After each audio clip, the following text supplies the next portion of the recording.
Bismillahirrahmanirrahim. Assalamualaikum warahmatullahi wabarakatuh.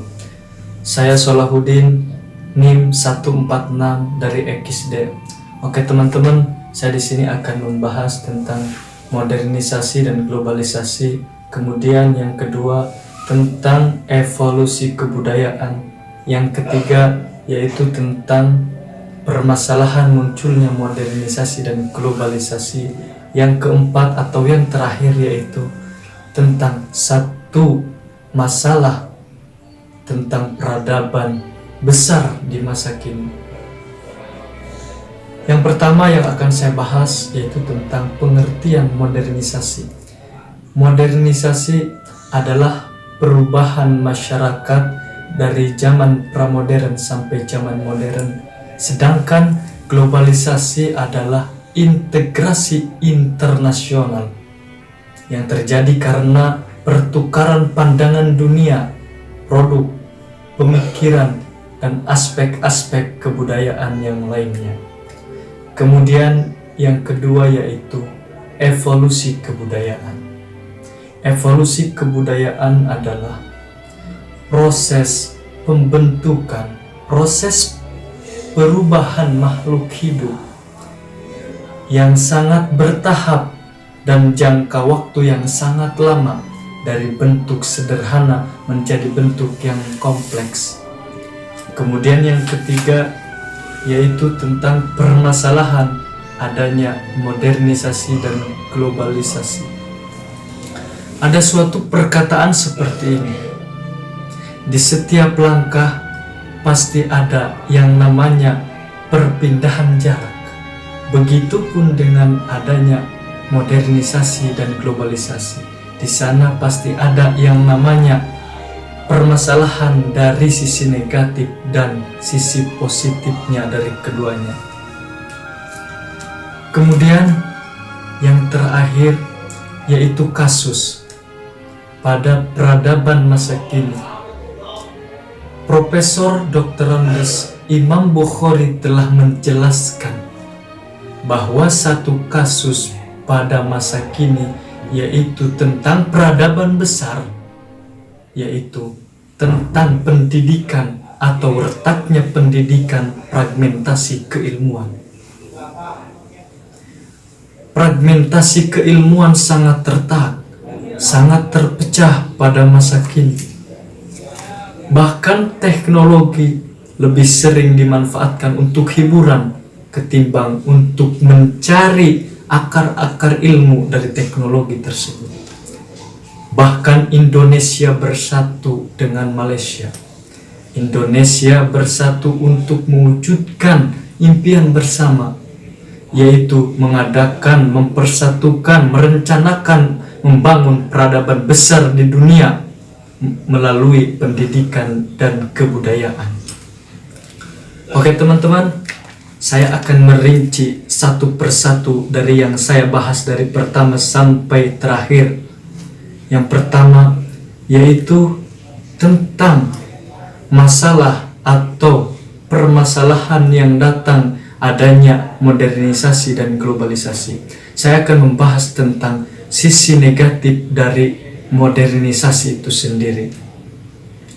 Modernisasi, sisi negatifnya, contoh kecil, pemerintah mengadakan yang namanya sekolah full day, dan tentu di sana ada yang namanya modernisasi dari kepemerintahan. Di kampung-kampung biasanya tradisi atau kebiasaan setelah keluar sekolah sekitar jam 1 sampai jam 2 mereka pergi ke pengajian, pergi ke musola untuk mengaji di sana bersama ustadz-ustadznya, bersama guru-gurunya, bersama teman-temannya. Sebelum asar tiba mereka berada di musola. Akan tetapi adanya suatu modernisasi, pemerintah mengadakan sekolah full day. Akan tetapi di sana keagamaan, kebudayaan tentang agama musnah. Bisa dikatakan musnah karena ini ditetapkan untuk selamanya.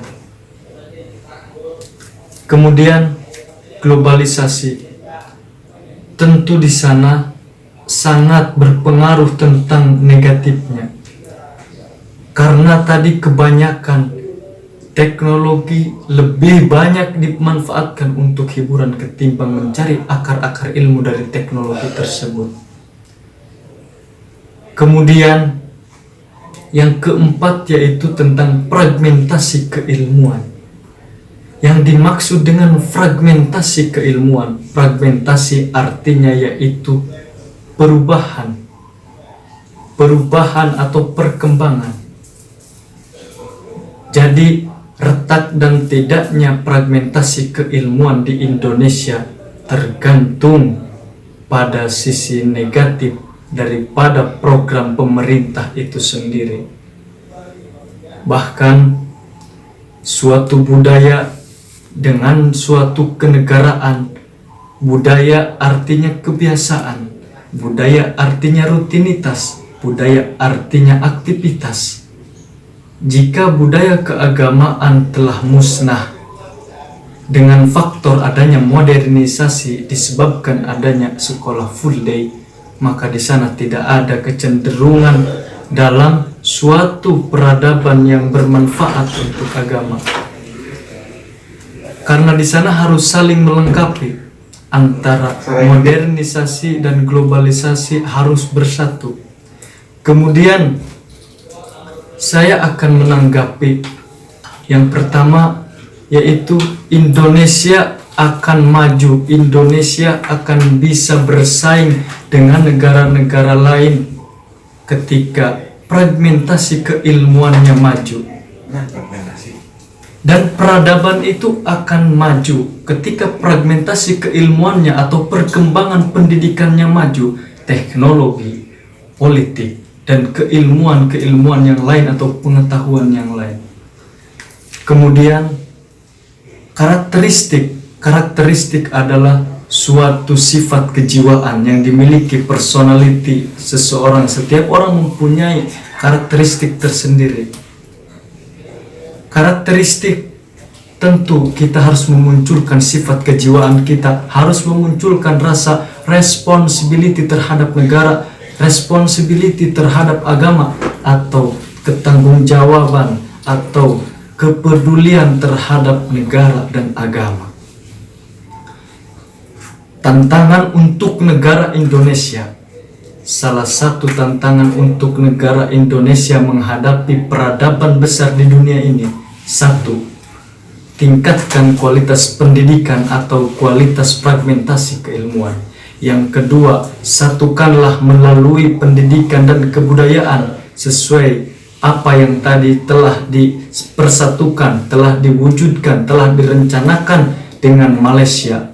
Bahwasannya Indonesia dengan Malaysia bersatu untuk mewujudkan impian bersama melalui pendidikan dan kebudayaan. Lalu apa tanggapan atau solusi yang harus kita hadapi pada zaman sekarang? Kita harus mempersatukan antara budaya, agama, dan pendidikan, bahkan evolusi kebudayaan itu termasuk kepada fragmentasi keilmuan. Kenapa disebut atau bisa dikatakan dengan fragmentasi keilmuan termasuk kepada evolusi kebudayaan? Karena adanya evolusi kebudayaan, perubahan makhluk hidup, makhluk sosial semakin berkembang, maka di sana fragmentasi keilmuan melalui teknologi, melalui modernisasi harus ditingkatkan. Dan solusinya adalah persatukanlah negara kita dengan cara pendidikan, kebudayaan, hargai yang satu dengan yang lainnya. Karena dengan menghargai fundamental pendidikan yang mendasar dari kerohanian, dari kejasmanian, itu akan bersatu di dalam keagamaan dan kenegaraan. Karena di Indonesia mempunyai suatu ras atau suku bangsa yang berbeda-beda yang dinamakan dengan kebudayaan, dan budaya di sana Indonesia sangat memiliki kebudayaan yang sangat banyak, dari suku per suku atau ras per ras, saling menghargai, beda agama, akan tetapi satu toleransi harus dipersatukan dalam peradaban tersebut.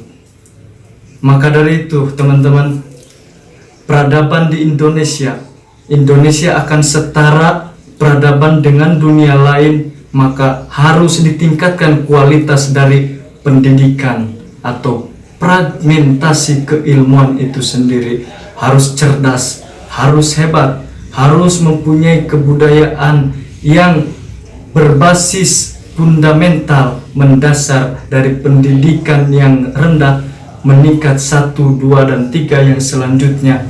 Maka Indonesia akan memiliki potensi-potensi yang sangat kuat, potensi-potensi yang sangat berkualitas, atau bisa dikatakan bisa bersaing dengan peradaban besar yang ada di dunia. Mungkin hanya itu yang dapat saya sampaikan. Sekian dan terima kasih. Wassalamualaikum warahmatullahi wabarakatuh.